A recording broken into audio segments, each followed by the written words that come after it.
Hey travel fam, it's your girl Novie and welcome to the first episode of Next Stop with me. Today I'm spilling the tea on my very first solo backpacking adventure through Vietnam. Over 12 days I hit up some of the country's most beautiful cities and towns, made incredible memories, and stayed on a budget. Well, sorta. Let's dive into the full itinerary and see how much ground I covered. Girl, it's a lot.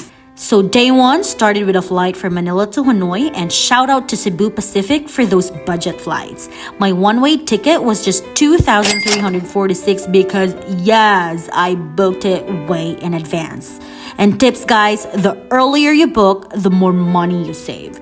And who doesn't love saving money, right? As soon as we landed in Hanoi, we hopped on a shuttle to the old quarter. It's super walkable, so I saved big by ditching taxis. Our first stop, the famous Beer Street. And then Juan Kim Lake and Hanoi Train Street. And of course, I had to try egg coffee.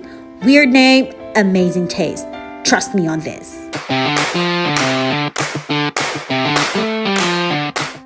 Day 2 and 3 were all about Sapa. We took this overnight sleeper bus from Hanoi to Sapa for only 598 pesos on Klook. Super sulit if you're on a budget and want to maximize your time.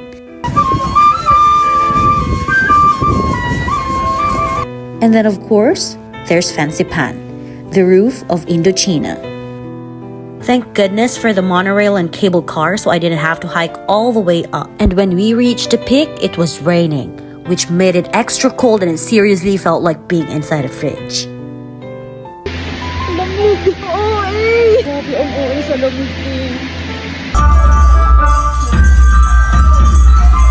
Katkat Village was a whole vibe.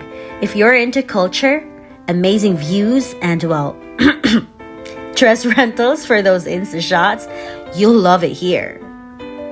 Plus, if you're staying at a homestay in Sapa, they usually offer affordable rides around town, so you can save a bit on transportation.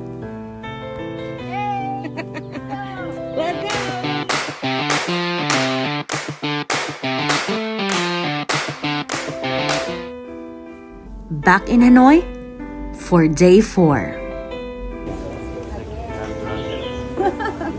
I spent the day cafe hopping, snapping pics of Hanoi Train Street again because why not? And trying all the street food.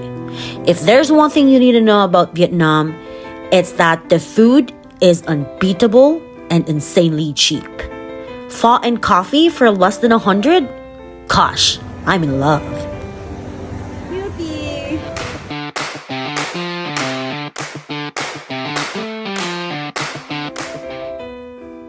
Our next stop, Ninh Binh. Days 5 and 6 had me living my best life on a boat tour down the Trang An River and gliding through scenery that looked straight out of a desktop screensaver. Then there was Hang Mo Cave, easily the best view of my entire trip. I even rented a motorbike for just 150,000 Vietnam dong, which, let's be real, is a small price to pay for that level of freedom. But the real star of the trip? The locals. Their kindness and warmth made this my favorite trip by far. Honestly, I could see myself staying here and living the good life in Ninh Binh.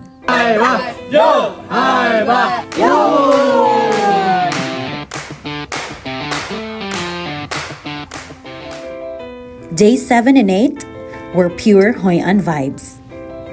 I took a cabin bus to get there, and let me tell you, it was cozy until hour 14 hit and I felt like a sardine in a can.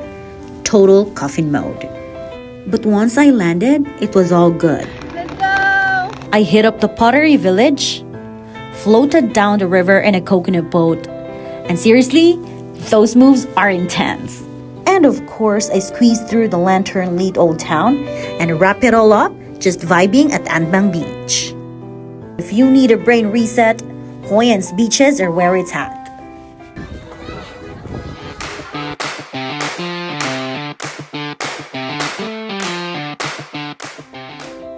Days 9 and 10 were the ultimate highlights of my trip. This is Da Nang. I started with a bit of a wild move, paragliding. It set me back 1,800,000 Vietnam dong, but the view from up there was unreal and totally worth every penny. Next, I headed to Bana Hills for a buffet lunch because food first, obviously, and checked out the French village for some European vibes with cobblestone streets and cafes that make you feel like you should be sipping espresso. A little extra, but in the best way possible. Honestly, it's hard to believe this place isn't some high-budget theme park, minus the crowds and overpriced churros. Now let's talk about the Golden Bridge, aka the most famous bridge in Vietnam. I mean, who wouldn't want to walk on the bridge held up by two giant hands? It's like they're giving it a little gentle lift. Make sure to get there early because there's way too much to see in just one afternoon. I ended the day chilling on Da Nang Beach until midnight, soaking in the vibes before heading to the airport for my flight to Ho Chi Minh. Not a bad way to sign off, right? I just bought the ticket. And finally, Saigon, aka Ho Chi Minh City. I flew down because ain't nobody got time for a 20-hour sleeper train ride. I started with some iconic spots like the famous cafe apartment and the super chill book street. Seriously, it's like book heaven if you love getting lost in pages. After that, I treated myself to some rooftop vibes at Ola Hill where the view of Tan Dinh Church was the perfect cherry on top. That church with its bright pink facade was like something out of a postcard. On my last day, I hit up the market for pasalubong, spent some time at a cozy cafe. I mean, how could I not? Then I was off to the airport, headed back to Manila.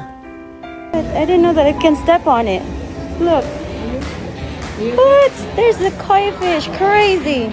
So, what did all this cost me? My total expenses for the 12-day trip came out around 45,912 pesos and 55 cents. Not bad, right? Between flights, food, homestays, and all those unforgettable tours, I think I got more than my money's worth. And hey, it just goes to show you don't need to break the bank to have an epic adventure. Whistle down.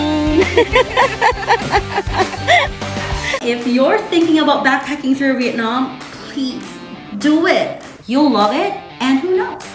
Maybe you'll stumble upon even more hidden gems than I did. If you like this video, don't forget to hit that thumbs up and subscribe so you don't miss the next stop with me. See you in the next adventure. God, love, you're all cute.